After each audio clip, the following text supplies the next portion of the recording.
Hey, it's Clay Trader, and this will be a video chart on ticker symbol MJNA. We will take a look at the 30-minute time frame. Real quick, what do I mean by 30-minute in case maybe you're new to charts?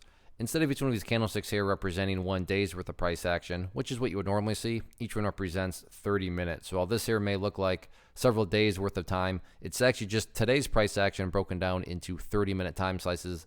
Did this analysis yesterday, so that's where that red line is coming from. And I've been tracking this chart quite frequently. And today, very nice way to end out the week.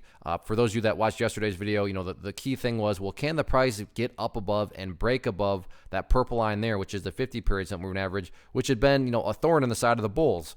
Today got our answer. Not only did the price gap up above it, but on the pullback, didn't even go back and back tested it, leveled off right there. And then, from that point, started to head back up and ultimately closed up above that red line of resistance, which I talked about yesterday. So always good when prices are breaking through areas of resistance. So with that being said, that brings about our first update, which I should say comes from a foundational principle in charting, which states when levels of resistance are broken and closed above, you ideally want to see them act as support. So again, 0.175, so 17.5 cents. Let me adjust that down. Was a level of resistance, as I talked about in yesterday's video.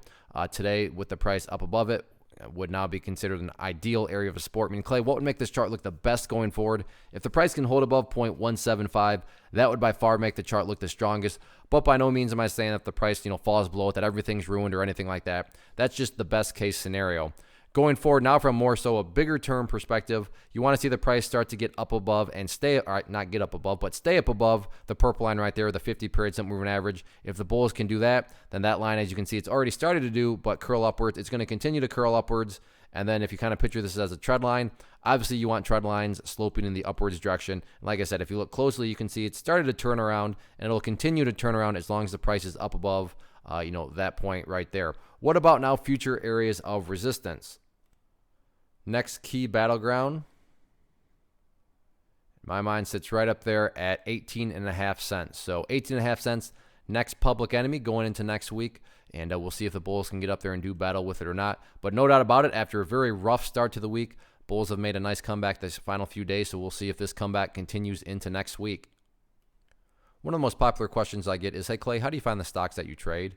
So what I've done is put together this free resource guide where I talk about the tools that I use to locate stocks that I find interesting and think may have potential. So if that sounds like something that could add value to you as a trader, then by all means, click right there to get access to the guide. The guide itself is very short and to the point. And like I say, it is free. Thanks for watching. Have a good weekend.